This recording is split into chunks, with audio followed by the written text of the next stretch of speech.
starving bears. I mean, desperately running up and down the rivers, trying to eat, knowing that if they don't, they're doomed.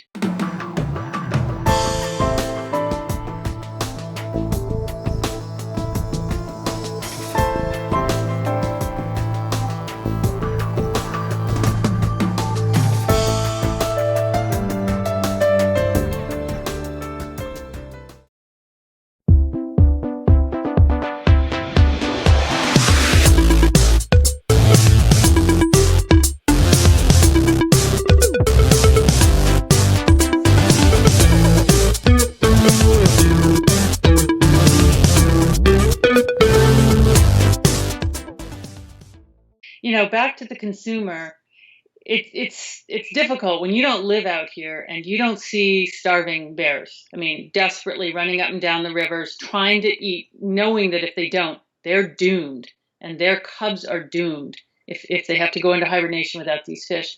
Or to live in this coast and realize the orca just don't come here anymore in the summer to socialize and engage in all the amazing behaviors that make their culture and society. If you don't see that yourself, and you're just reaching into the cooler, and you're going to decide whether you're going to get that piece of lean wild fish or that fatty farm fish, for you, the decision is minor.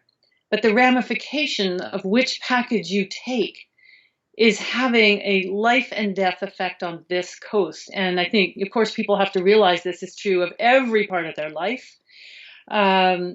Choose the wild fish. Because while there is overfishing that exists throughout this world, not in Canada. Canada has managed to restrict commercial fishing enormously. And Alaska, I'm sitting here watching the whole Alaska fleet go north right now. Those guys are off to make a boodle of money because they don't have fish farms. And they're having enormous runs of wild salmon.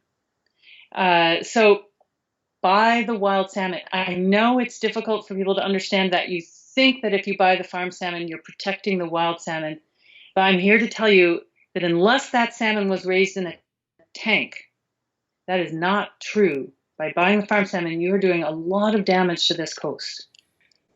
That's so important because people just think, well, it's not affecting my community, so what's the big deal? And they don't even think about community.